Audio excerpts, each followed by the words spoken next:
Alright.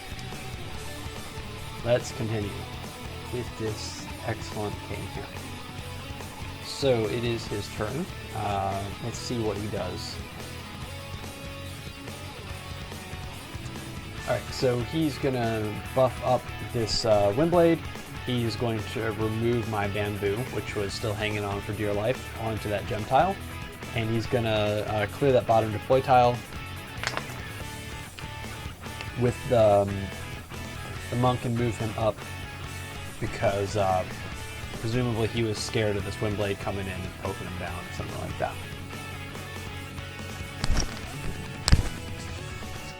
Which leads me to believe that his Taoist, his remaining Taoist, now he only has one left, was like the last item in his deck.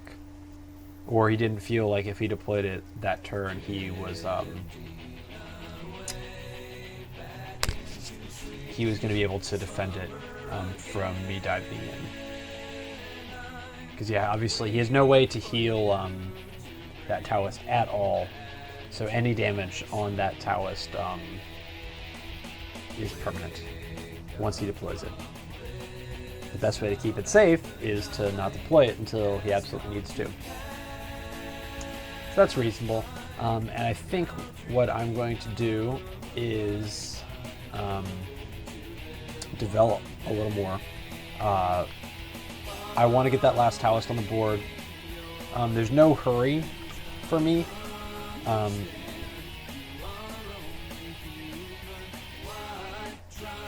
And I want to get this last Poisoner on the board because this guy is still scary. And the Poisoner is going to be the biggest threat to taking this guy out. So I need my Poisoner on the board to dissuade him from, for example, coming in and like suiciding on this Taoist or something like that. You know, it probably wouldn't work, but the Poisoner just makes it all the less worthwhile. Yeah, so I move the Windblade up a square. I move the Poisoner over here. I put defensive upgrades on the Poisoner. It's not something I do all the time, but in this situation, I think it's worthwhile. If you're gonna put defensive upgrades on the Poisoner, you pretty much need to put both the both the shield and the helm on there. And the reason is, if you only have one, then it will still die in 3 hits to a 300 damage attack, no matter which one you put on there. So that didn't make much sense, but let's say, for example, that I only put a shield on this Poisoner, and then this Windblade came along and attacked me 3 times. Even though this Poisoner had the shield, if it only had the shield and not the helm, the Windblade would still kill it. So it doesn't really do much good to only put the shield on there, because without the shield, it's still 3 AP to kill. But if you had the helm on there, then it has enough AP to withstand 3 shots, and it'll take 4 to kill. And the difference between 3 hits and 4 hits is often survival. And I need this Poisoner is like, it's not the most important unit I have left, but it's definitely the most important offensive unit I have left. And I want to make it as strong as possible. I'm definitely putting a lot of pressure on this Poisoner here, though, because you know, I get on this, this crystal tile here, and I'll be able to KO this Poisoner easily.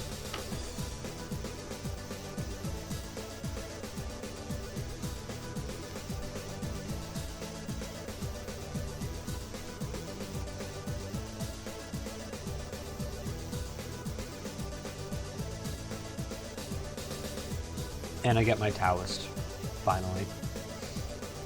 Been waiting for him.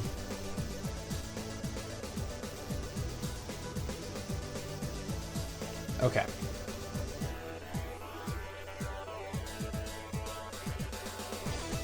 so he moves his poisoner up here because of the threat of this poisoner, and he deploys his Taoist, and he heals up the monk. So now he's got like this defensive wall around his Taoist, but like I mentioned earlier, this is still great for me because if he moves any units like up into this area, which is what he needs to do in order to really accomplish anything, I'm just going to do damage to these units, and then he's never going to be able to like bring his Taoist up to like this square or this square, because as soon as I do damage to him, then he can't do anything about it. It's all permanent damage. So even if I don't do that much damage, like if I can run in with the shadow and just like, you know, poke him 1 or 2 times, like that's still good. So he really just can't venture out on the board. He's got to kind of stay in this defensive shell formation. And yeah, I mean, he'll have a defensive shell formation that I won't be able to attack into. But if that defensive shell formation is behind his crystals, I don't need to attack into it. I can just kill the crystals. And so I'm thinking like, okay, I'm probably just gonna have to poke away at his crystals at this point, based on how he's set up here. And in order to do that, I need to get my last Taoist on the board and into a strong position. And so this is how I'm gonna do this. There's no way that he's gonna be able to kill my shadow. So my shadow is gonna be up front. My poisoner is gonna be on the gem tile, because that locks down this whole area, which is a lot of the board. Well, I guess it, you know, but basically, like, when you look at, like, you know, all the board that I control, like, I control roughly like 75% of the board with this formation here. And I have a fortified position to attack his back crystal.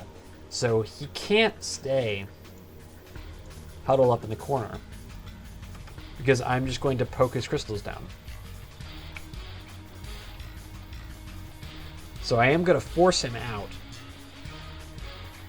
And once he's out of this defensive formation, then I can either do damage to his units, or I'm going to prevent him from turtling up forever, that's for sure.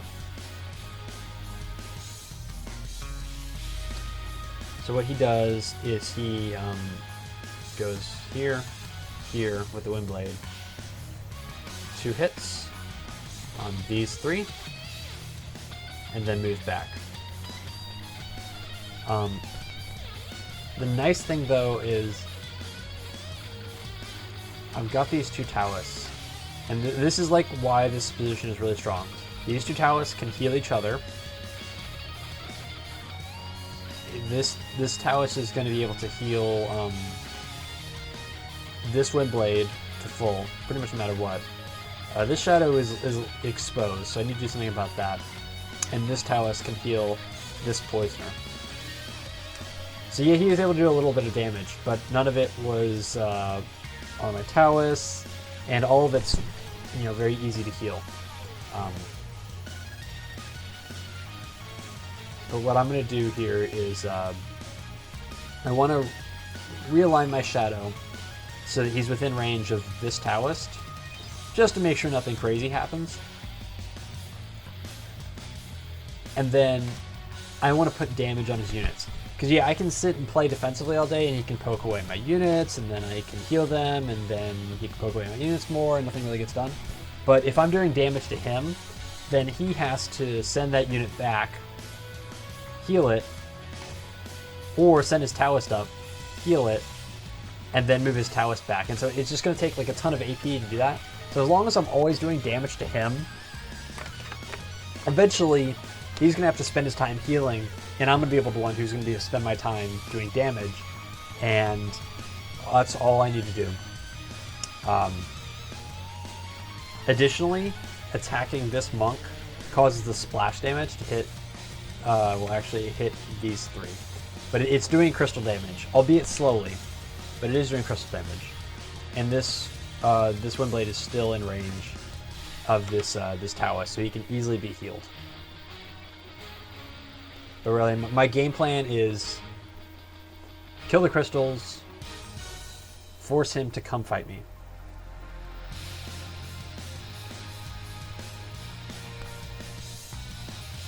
So what he did here is he moved his monk back, moved his Windblade onto the attack tile. He took 2 shots from the attack tile with his +3 Windblade and hit those 3 units, and then he moved up. And that's okay. I can heal this Windblade back up to close to full health with this Taoist.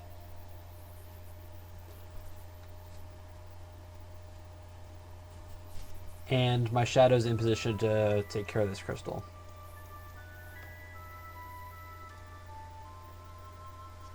So I'm going to get a little crazy here. And I'm going to spend a bunch of... let's see. So if you watch the percent up here, it goes from 79 to 71. So I take a few stabs at this crystal with my Shadow. And the Shadow, because I'm holding this gem tile with the Poisoner, that's going to do 800 damage total with the 2 shots. The Shadow does 400 a hit with the gem tile on the crystals. I'm going to combo potion this Windblade so that next turn he can do damage, because I have the Windblades to spare. I've got good healing, so if I'm doing damage to both his units and the crystals, then he can't both kill my units and heal his own units up, because he has no mobility right now. Additionally, I want to lock down this attack tile with the bamboo, because his best option right now is moving this Windblade like onto this attack tile and wrecking the unit here. So I want to buy some time with this, and it's kind of like it's like Team Fortress thinking all over again. You put so many threats on the board that he can't deal with them all. And this time, the threat is the bamboo locking down his best offense, the Windblade, which is primed to do damage next turn, the Shadow, which has a freaking ton of HP and is backed by a Taoist on the attack tile, and this Poisoner, which is locking down the gem tiles and keeping him exposed.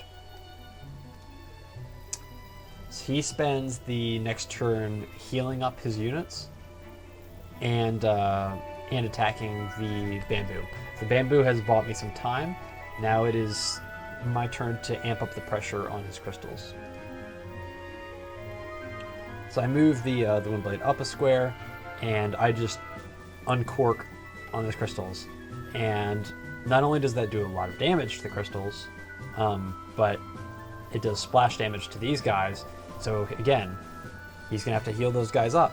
And because this tile is locked down, he's not going to be able to kill this Windblade if he wants to heal as well.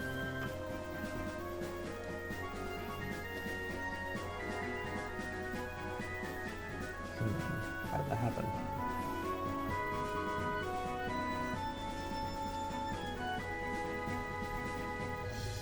Okay, I see what happened. Okay.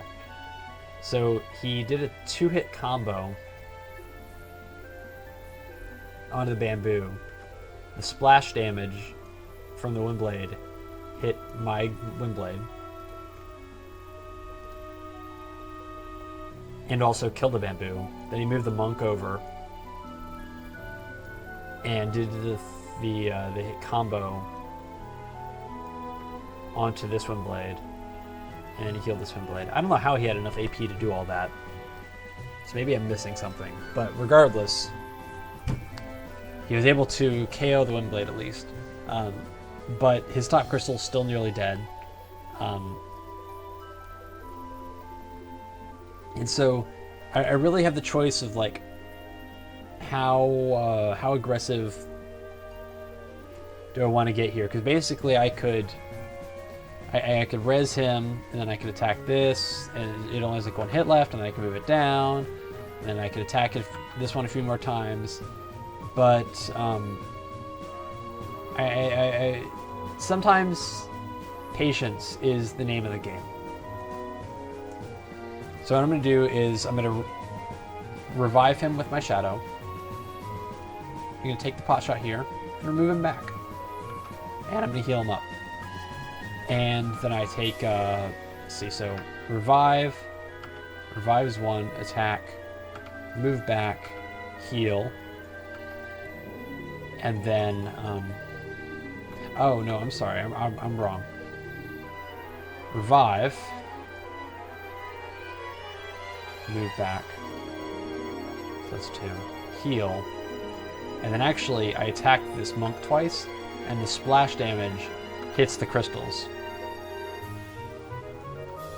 So not only am I doing damage to this monk, which he has to spend like tons of AP moving back and healing, but I take out this crystal, and this one blade's safe. And there's no need to get too crazy. There's no way he can break my position. My defensive power is too great with this Taoist on this attack tile. I don't need to be suiciding units. I can just calmly burn down the crystals, or force him to expose his units, and in which case I'll just steal them with the shadow.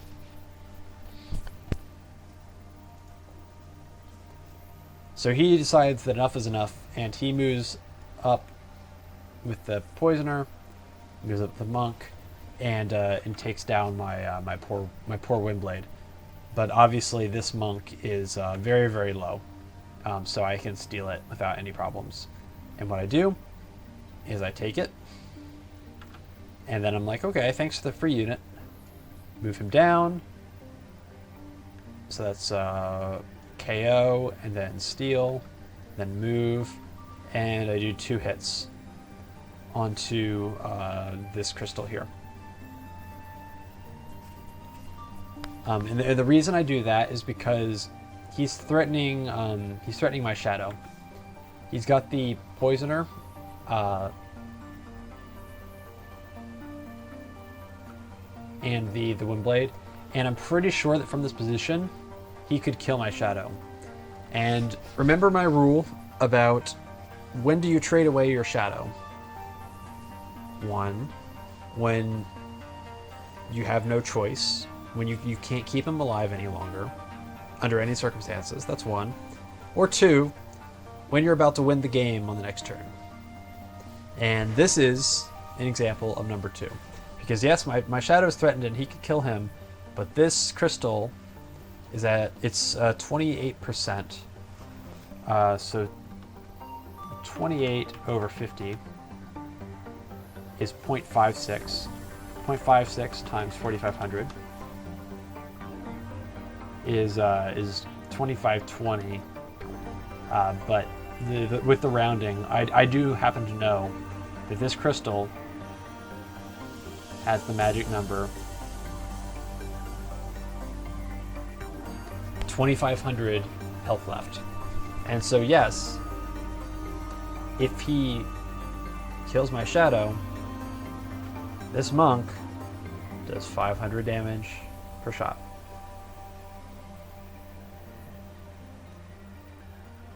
.500 times 5 is 2,500, which is exactly as much as I need to kill the crystal. So yeah, my shadow's in trouble, but if he kills my shadow, then he does not have enough AP to kill both my shadow and this monk, because this monk's actually out of range of both of these guys. He's gonna have to move and then attack. So yeah, he can kill the shadow, but if he does that, then I will literally win the game on the next turn by just taking out the crystal. So naturally, he doesn't have a choice. He has to use his monk to kill this monk down here, and he also takes a pot shot on my shadow.